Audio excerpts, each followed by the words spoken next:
girl. Our conversation today, how do you know it's time to leave a company? Hussein Kadi, thank you so much, says Mombasa County, Likoni, Ujuma, Sokoni, ndio kitaa niko ndani mwanzo hadi mwisho. Thank you so much. And Shadrach, as usual, is also in here. How do you know? How do you know that it's time to bid your company goodbye? There's the usual, when you wake up and it is a chore. In fact, the minute you think about the company you're going to, you just get a panic attack. You anxiety, there's no joy. In fact, it starts the night before. You are just almost having a minuscule heart attack. Just the thought of where you're going gives you sickness. You are mortified to imagine that you're going to spend tomorrow there. You are tomorrow. Do you understand? Then you need to go. You need to go, because no one needs that your attitude in the business, right? So before you start infecting the people who are still living in bliss and positivity in the company, please show yourself out. Thank you very much. But another thing is and what I'm talking about, you freaking out, many times it is the culture. And when it turns toxic, many times you start feeling like it's a chore. The company or your work loses its luster. That thing that attracted you to it, that power, that drive that you had once upon a time, where you are doing this solely powered by the passion and the love that you had for the job. Once it's out the door, then you know you need to follow it out the door with you. Something else is when you feel you've stopped growing, and this is such a horrible place to be. When you hit a creative plateau, and this happens sometimes, you just feel like, I'm just there, I've stagnated. I'm not moving backwards, I'm not moving forward, I'm not seeing anything ahead for me, in this organization. Then it's time to champ out, pack your viragos, your belongings, and bid everyone kwaheri. And when you feel undervalued, there's nothing as bad as feeling undervalued. And I normally tell my friends who are business owners that sometimes it's not even about the pay. You can pay people well above market rates. But if you don't value your employees, many companies forget that the reason why they remain open is because your employees keep your company afloat. Without the employees, you have no company, you have a building, right? So when they start feeling undervalued, then they start giving you less than what is contractually, obliged to them, like what they should be giving you contractually. They stop even caring. Now they're just here because someone has to keep the lights on. And that's the worst place your employee motivation is very, very important. And I'll tell you this, if you're listening and you're an employer, if you treat your people, your employees like crap, your output will be crap. I'll say it again. For the CEO at the back, please.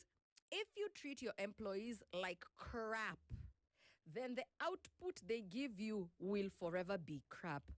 If you as a management, if you as the CEO, COO, if your vision and your employees is not aligned, kwa kikamba kweta wakukonea mboingita, kawadhi, will that mbuzis dance? Let me translate in English more. It is like making music for hangouts. The hangout shall not dance. Yes? Yes. So you have to treat your employees with dignity. And dignity is not a paycheck.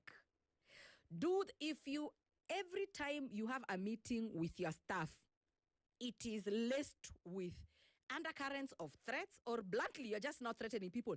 If you don't do this, we will do this. There's nothing going on there. These people are mark timing here, coming here to use your internet to apply for other jobs. They are only here your company is a placeholder. Your company is a placeholder in their lives. They are here because the other door has not opened.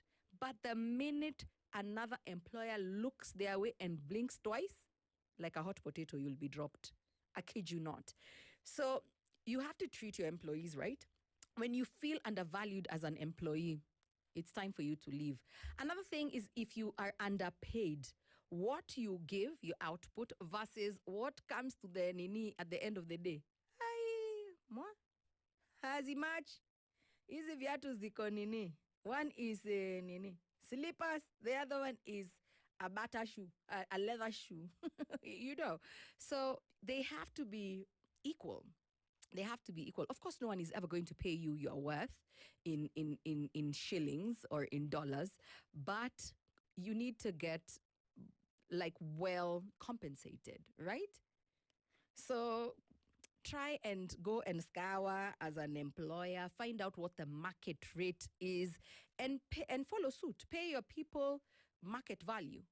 Whatever docket this is, if it's security, if it's admin, whatever, your coda, your whatever business you're in, if you pay people under market rate, I've told you again, you a placeholder. The day they find something else, they're going to leave you. So how do you know it's time to leave a company? When you've outgrown the place. You have risen up the ranks. You have risen up the ranks. Yani, the only person between you and heaven is the CEO. Unless you're planning to, shoot that guy in the head, where are you going? Because you don't have another place to go to, right? So once you have outgrown your position, then it is only fair that you leave and go find another place to go and learn and grow.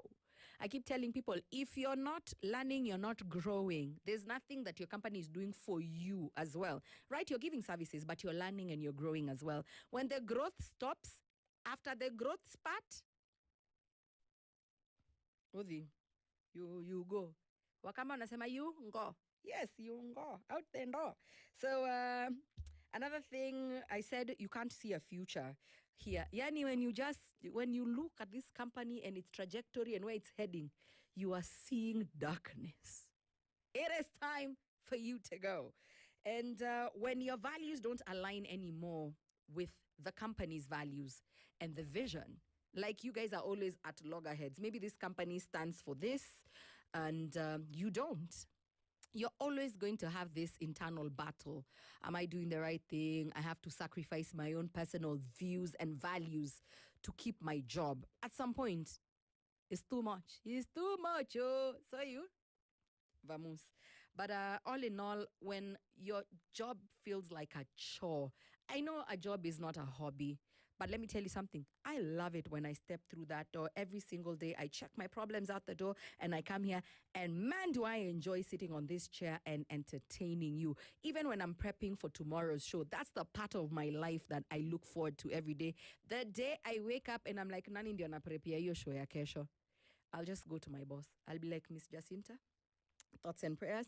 Thank you. It has been real. Sayonara. Peace out. Edwin can do the show if he wants to, or Jane or Christine. But the day you are done, the day you're just like, good Lord, ni mimi ndio naenda Standard Group PLC too. Yeah, mwene. Please leave. Please leave. Please leave.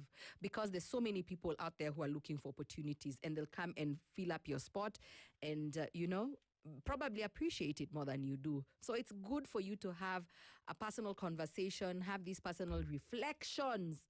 And instead of just coming and being Salt Bay all over the damn place, Yani, I'm just looking at you. We call you Lemon in the office because you're so bitter. So before you come and cramp everyone's style and mood and positivity, once you're done, imagine go hang your boots, rudisha a badge, and andika ile barua and leave. So I want to hear from you though, and what you have to say about this. And have you ever felt like you are here but you're talking yourself out of it? How do you know it's time to leave your company? 40127, text me. Let's talk at SpiceFM KE on Facebook, Instagram, and Twitter. Can't wait to hear from